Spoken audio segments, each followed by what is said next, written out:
Hello everyone, my name is William Anzalag and I want to welcome you to our 9th episode of Jeunesse Longevity TV. Jeunesse, we are redefining youth.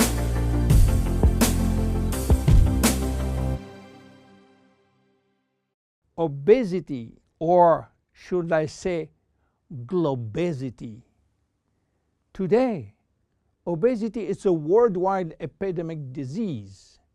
There is an outrageous eruption of a worldwide obesity even in the countries where not so long ago famine was the #1 health issue. The fatness of the world is changing rapidly, and this is very disturbing because it's going out of proportion and nobody can get any control of this new epidemic. Many children become obese and then become obese adults. The diseases associated with obesity, such as heart disease, cancer, and especially diabetes, will explode. That will mean a lot of sick people all over the world. The cost in terms of death, diseases, and money spending is just astronomical. Think about today. There is in the world about 3 billion people overweight and 800 million real obese. The cost of obesity in the United States is about $150 billion per year, which is 10% of the total US medical cost. So what is the difference between overweight and obese? Overweight means that you gain only a few kilos above standard, from 1 to 15 kilos for adults. Above this threshold, you're considered as obese. If you wish to get more detailed information, then you have to calculate your BMI, which means your body mass index, by using the following formula: your weight in kilo divided by your height in square meters.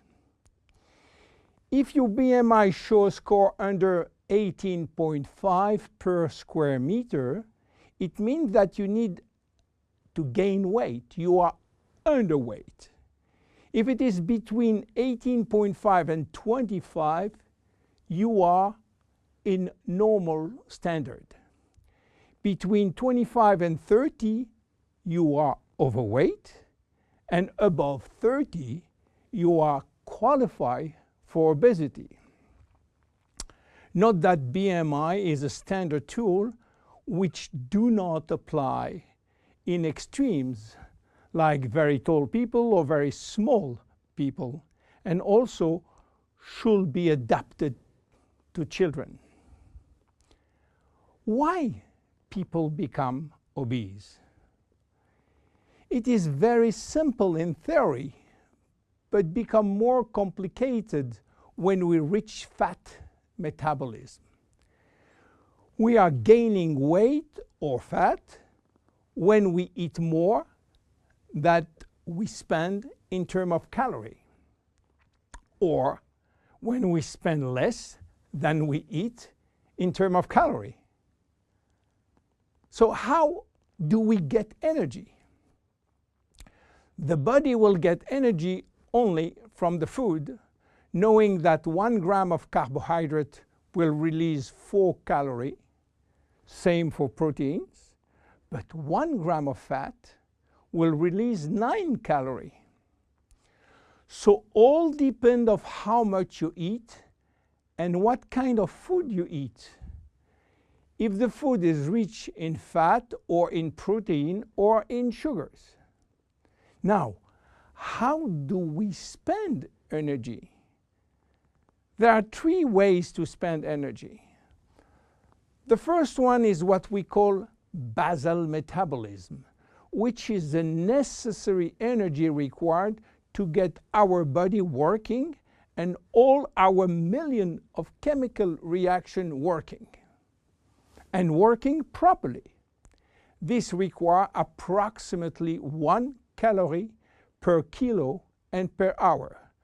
So if you weigh 60 kilo, you will spend in 24 hours 60 multiplied by 24 equal 1,440 calories per day. And this is good news because you have no control on that. The second spending is the necessary energy to fight against heat or cold.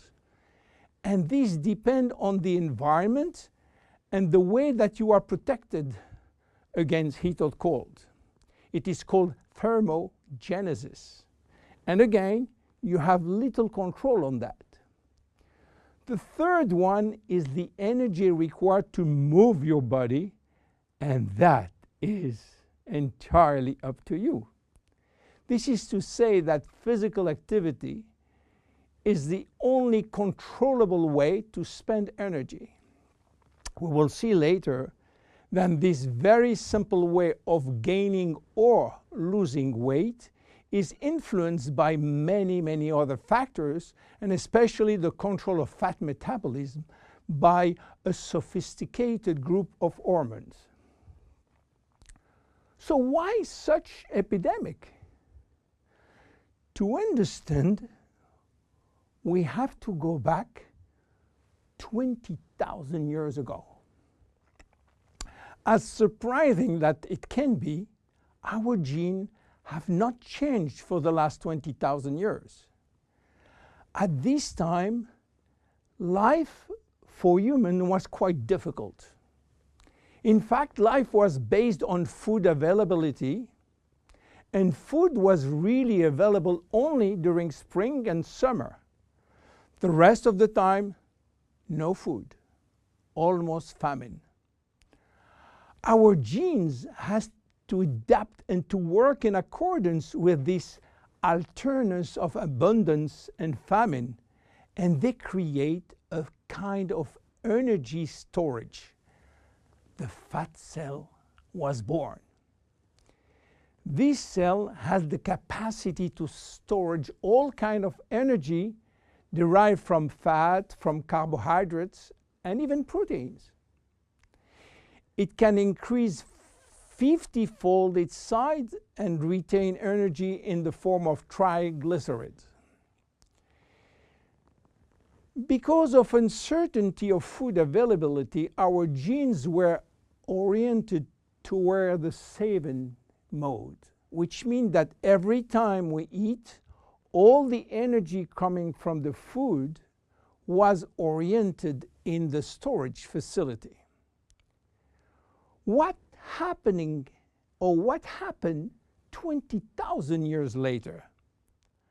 Our genes are still oriented towards saving mode, but there is no more famine. On the contrary, the new society offers an extreme abundance of food rich in calories, and that all over the year. And guess what happened? Everything is going first in storage. And once in storage, it is very difficult to get out.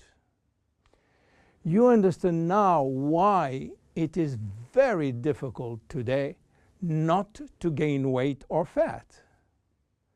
But there is another factor. 20,000 years ago, in order to bring food at home, men were hunting, fishing, or climbing trees to get fruits. And that was a huge energy spending mode. Today, with a new technology created for lifting heavy items or escalator or elevator, we reduce drastically our energy spending. You understand now why it is so easy to gain weight or fat. What are the consequences of obesity in terms of health and longevity? To make a long story short, it is a disaster. Being and staying obese will lead to a long list of chronic diseases, including cardiovascular disease, diabetes, cancer, metabolic syndrome, and consequently a drastic shortening of life. That will not account for the uncomfortable physical, emotional, and mental consequences of being heavy for ourselves and for our relationship. In terms of aging, obesity is shortening telomeres, increasing DNA damage, and reducing stem cell pool. So what to do for reducing obesity? Obviously, it is quite difficult considering the worldwide effort of the medical community with so small results. Health authorities are repeatedly organizing campaigns to inform people about the consequences of eating too much sugar or fat or the lack of exercise. But the food industry until now do not help and still putting on the market food rich in bad sugar and bad fat. The first step is to be convinced that improving your lifestyle, which means improving your nutrition, your physical activity, managing your stress and your emotion, in order to stop impulsive eating, will be a very good action to preserve your life and your longevity. The second step will be to use specific food supplements to help managing your fat metabolism and rebuild the muscles that you lose when lacking exercise. This is why Jeunesse decided to create a new line of product specially designed to counteract craving, to help fat metabolism, and to reduce muscle loss. Be with us in our next episode dedicated to the Zen Body line. My name is William Anzalag, and I will see you on our next episode. Thank you.